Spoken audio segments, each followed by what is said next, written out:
Assalamualaikum warahmatullahi wabarakatuh. Alhamdulillahirobbil alamin. Wabihi nasta'in wa ala umurid dunya wadin. Wassalatu wassalamu ala asrafil anbiya'i wal mursalin. Wa ala alihi wasobihi ajmain. Amma ba'du. Khodam biasa diistilahkan sebagai sesuatu yang berhubungan dengan makhluk gaib. Khodam juga dapat digambarkan sebagai hubungan antara manusia dengan jin. Bahkan, tak jarang mereka yang memiliki khodam dianggap bisa berkomunikasi dengan makhluk gaib. Di Indonesia fenomena akan khodam juga masih banyak dipercaya, bahkan tak jarang dianggap dapat memperlancar kepentingan duniawi. Banyak sumber yang menjelaskan jika khodam adalah pendamping manusia, di mana mereka yang memiliki khodam bisa mendapatkannya dengan cara diturunkan oleh leluhur atau bahkan dari dirinya sendiri. Pengertian khodam secara umum. Agar lebih mudah menjawab pertanyaan apa itu khodam, akan lebih baik jika kita bahas lebih dalam lagi mengenai khodam. Kita awali dengan pembahasan pengertian khodam secara umum terlebih dahulu. Khodam merupakan gambaran umum untuk hubungan antara manusia dengan makhluk gaib atau jin. Mereka yang memiliki khodam kerap dianggap mampu untuk melakukan komunikasi dengan jin. Seperti yang dijelaskan sebelumnya, jika di Indonesia sendiri, fenomena khodam kerap dipercaya, bahkan hingga diterapkan untuk kepentingan duniawi. Sebuah penelitian mengenai khodam menjelaskan jika khodam keturunan atau leluhur dianggap baik, karena bisa menyelesaikan berbagai jenis masalah. Istilah khodam berasal dari bahasa Arab, artinya pembantu. Khodam juga kerap digambarkan sebagai sosok yang berasal dari kalangan jin. Dalam Kamus Besar Bahasa Indonesia dijelaskan, jika khodam adalah jin atau makhluk halus yang diciptakan dari api. Khodam juga bisa diartikan sebagai kemampuan yang dapat dimanfaatkan untuk menyelesaikan permasalahan dalam kehidupan manusia. Hal tersebut juga banyak dipercayai oleh sebagian besar orang. Sedangkan wujud dari khodam sendiri memiliki bentuk yang beragam. Misalnya seperti khodam pendamping atau leluhur yang dapat berbentuk seperti macan putih, macan kumbang, naga, ular, buaya putih, ratu, harimau loreng, nenek tua, singa api, buto ijo, wesi kuning, merah delima, singo barong, keris semar mesem, dan berbagai macam jenis lainnya. Berbagai jenis khodam tersebut sampai saat ini masih dipercayai oleh masyarakat. Bahkan ada yang mempercayai jika khodam memiliki kemampuan untuk menyembuhkan penyakit hingga pengasihan. Dalam Islam, pengertian khodam memiliki beberapa pendapat yang berbeda. Ada pendapat yang menjelaskan jika seorang manusia diperbolehkan memiliki khodam pendamping guna dimanfaatkan untuk kebaikan, serta ada juga pendapat yang menjelaskan jika seseorang tak diperbolehkan untuk memiliki khodam, karena adanya resiko menyesatkan. Memelihara khodam dalam Islam hukumnya boleh saja selama pemiliknya tetap taat terhadap syariat dan tidak menimbulkan hal-hal yang dapat merugikan diri sendiri maupun orang lain. Di sisi lain, ada juga hukum yang menjelaskan seseorang yang memiliki khodam pendamping atau leluhur dapat berubah menjadi haram, jika pemiliknya fasik atau keluar dari ketaatannya kepada Allah Subhanahu wa Ta'ala dan Rasul-Nya. Ciri-ciri orang yang memiliki khodam. Khodam bisa diartikan pendamping manusia dalam bentuk makhluk gaib atau jin. Banyak orang mengatakan jika seseorang yang memiliki khodam akan berbeda dengan orang biasa. Ada beberapa cara yang bisa dilakukan untuk mengetahui apa saja ciri-ciri orang yang memiliki khodam. Berikut ini adalah beberapa ciri seseorang yang memiliki khodam pendamping. 1. Dapat dilihat dari pola pikir. Salah satu cara yang bisa dilakukan untuk mengetahui bahwa seseorang memiliki khodam atau tidak, adalah dengan memperhatikan pola pikirannya. Di mana mereka yang memiliki khodam biasanya akan mempunyai pola pikir yang lebih dewasa dibandingkan usianya. Secara umum, anak remaja akan memiliki pola pikir yang belum dewasa dan keras kepala. Namun, berbeda halnya dengan mereka yang memiliki khodam, sebab mereka memiliki pemikiran layaknya orang dewasa yang lebih bijaksana. 2. Memiliki kepekaan batin. Cara berikutnya untuk tahu bahwa seseorang memiliki khodam atau tidak adalah dengan melihat kepekaan batinnya. Mereka yang telah memiliki khodam akan mempunyai kepekaan batin yang lebih tinggi dibandingkan usia sebayanya. Misalnya seperti adanya kemampuan untuk melihat hal yang tak kasat mata. 3. Kemampuan dalam melihat masa lalu. Cara mengetahui seseorang memiliki khodam atau tidak adalah dari kemampuannya dalam melihat masa lalu yang telah terjadi. Konsepnya adalah, khodam adalah makhluk yang sudah ada sejak lama dan tidak dapat dimusnahkan, namun dapat diturunkan.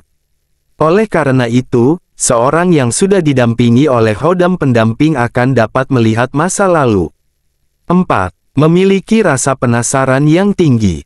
Cara mengetahui seseorang memiliki khodam atau tidak, dapat dilihat dari rasa penasaran yang ia miliki. Orang yang memiliki khodam akan lebih besar rasa penasarannya, terkait dengan hal yang ada hubungannya dengan sejarah. Mereka yang telah memiliki khodam juga kerap bertanya kepada orang-orang tua dalam mempelajari sejarah di masa lalu. Hal ini mungkin akan terjadi ketika mereka sedang berusia anak-anak. Pasalnya, mereka akan lebih banyak tertarik dengan cerita yang diucapkan oleh nenek atau kakek mereka.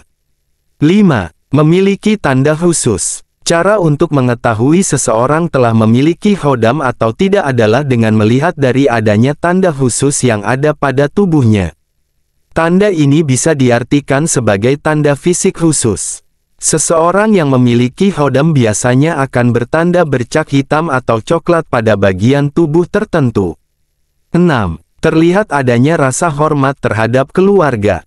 Cara untuk tahu seseorang memiliki khodam atau tidak adalah, dapat terlihat ketika dirinya hormat kepada keluarganya. Adanya khodam juga akan mempengaruhi sifat dari pemiliknya. Mereka dengan khodam leluhur akan selalu menghormati serta menghargai jerih payah yang sudah dilakukan oleh pendahulunya. 7. Bereaksi terhadap mereka yang sama-sama memiliki khodam. Biasanya terjadi reaksi bila berdekatan dengan mereka yang sama-sama memiliki khodam. Reaksinya bisa berupa getaran di beberapa tubuh, kedutan, atau debaran di sekitar dada. Perbedaan khodam pendamping leluhur dan khodam amalan. Seperti yang dijelaskan sebelumnya, istilah khodam bukanlah hal asing lagi. Khodam bisa diartikan sebagai suatu energi dari dunia gaib yang dapat bersemayam pada tubuh manusia dengan tujuan, jin tersebut memberikan bantuan, bimbingan atau mendampingi tuannya ketika hidup di dunia. Khodam pendamping juga begitu kental akan kekuatan khususnya. Contohnya adalah, khodam yang memiliki bentuk seorang prajurit tentunya akan memiliki keahlian dalam bertarung, dan kekuatan tersebut akan dirasakan tuannya, terutama ketika dalam kondisi terdesak. Ada dua jenis khodam yang hadir menjadi pendamping manusia di bumi ini, seperti khodam yang dapat hadir karena adanya garis keturunan, dan khodam yang hadir karena hasil spiritual. Tentunya keduanya memiliki perbedaan yang cukup menonjol. Berikut ini adalah beberapa perbedaan yang dimiliki oleh khodam hasil keturunan dan khodam yang hadir karena hasil spiritual. Khodam garis keturunan akan memiliki energi positif. Manusia memiliki siklus kehidupan yang akan selalu berubah. Sebagai contohnya adalah, hari ini seseorang begitu ramah, namun bisa jadi di hari berikutnya menjadi seorang pemarah. Hal tersebut bisa terjadi karena ada faktor hormon. Dalam kondisi ini, khodam keturunan tetap akan setia mendampingi tuannya. Meski tuannya tersebut memiliki perubahan sikap yang cukup drastis, tetapi, hal tersebut berbeda dengan khodam yang hadir karena adanya perjalanan spiritual.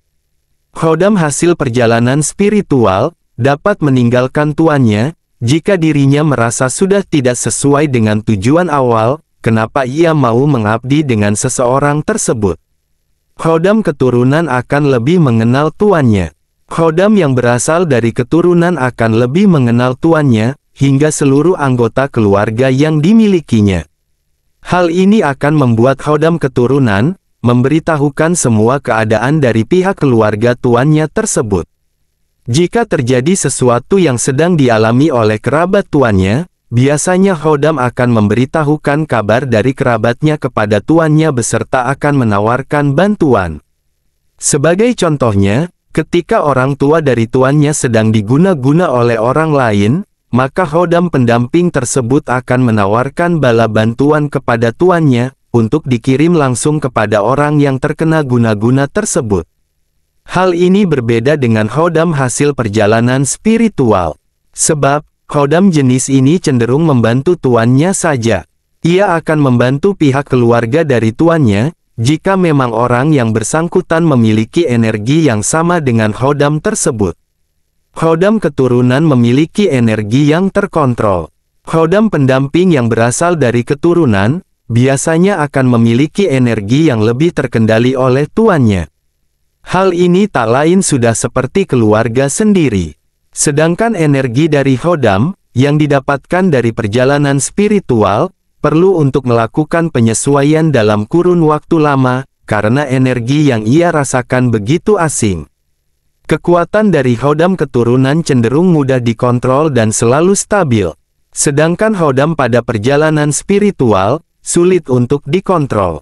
Hal ini tak lain karena khodam jenis tersebut memiliki kekuatan yang belum dapat diukur. Cara merawat khodam leluhur. Ada beberapa cara yang bisa dilakukan oleh seseorang pemilik khodam keturunan. Beberapa cara dalam merawat khodam leluhur agar makin sakti adalah sebagai berikut ini. 1. Memperkuat tempat spiritual dan ilmu. Memperbanyak dan memperkuat ilmu spiritual. Sebagai contohnya adalah dengan cara beribadah, berpuasa, meditasi atau dengan cara bertirakat. Di mana kegiatan spiritual tersebut akan membantu menciptakan keselarasan antara energi milik khodam leluhur dengan pemiliknya. Dengan begitu, kesaktian khodam akan makin bertambah dan dapat dipergunakan secara penuh oleh pemiliknya. 2. Melakukan jamasan pusaka tempat khodam bersemayam. Proses ritual jamasan khodam benda pusaka biasanya akan dilakukan sedikitnya setahun sekali. Tak jarang waktu yang digunakan bertepatan dengan penanggalan Jawa. Dalam ritual tersebut nantinya, benda pusaka akan dilakukan pencucian dengan menggunakan kembang 7 rupa, dan diikuti oleh pembacaan doa tertentu oleh ahlinya. Pembersihan benda pusaka ini memiliki tujuan untuk mempertahankan energi murni yang ada di dalam khodam leluhur tersebut. Selain itu, penjamasan juga memiliki tujuan untuk menghilangkan adanya energi negatif yang ada di luar, yang menempel pada pusaka khodam tersebut. Penjamasan pusaka juga bisa memiliki makna untuk membersihkan batin dari pemilik khodam tersebut. 3. Mengasapi pusaka khodam leluhur. Mengasapi benda pusaka khodam leluhur menggunakan asap kemenyan. Proses ini kebanyakan akan dilakukan pada malam Jumat Kliwon, Selasa Kliwon, Jumat Legi dan malam kelahiran pewaris khodam leluhur tersebut. Jika ritual ini dilakukan secara rutin, konon katanya daya magis yang ada di dalam khodam tersebut akan semakin besar, dan kesaktiannya juga semakin bisa dirasakan. 4. Memberikan sesajen. Pemberian sesajen ini adalah sebagai bentuk penghormatan kepada para leluhur yang telah memiliki khodam sebelumnya. Pemberian sesajen pada benda pusaka khodam kebanyakan akan memiliki bentuk yang berbeda-beda. Hal ini juga tergantung dari wasiat atau petunjuk yang diberikan oleh pemilik khodam sebelumnya. 5. Menggunakan roncean bunga melati pada pusaka khodam. Ritual semacam ini biasanya kerap dilakukan pada khodam leluhur, yang dipercaya bersemayam di dalam pusaka seperti keris, tombak ataupun pedang. Selain itu, ritual pengalungan roncean bunga melati ini memiliki makna sebagai nasihat atau pesan agar tidak memiliki kesombongan yang berlebihan. Nah, itulah penjelasan lengkap mengenai khodam. Adapun penjelasan di atas adalah sebagai bentuk informasi kepada pembaca. Percaya atau tidak, kembali lagi kepada pihak pembaca. Karena bagaimanapun hak seseorang untuk percaya ataupun tidak. Akhirul kalam, mohon maaf bila ada salah kata, sebab manusia tentu tempatnya salah dan dosa, dan kesempurnaan hanyalah milik Allah Subhanahu wa Ta'ala. Wassalamualaikum warahmatullahi wabarakatuh.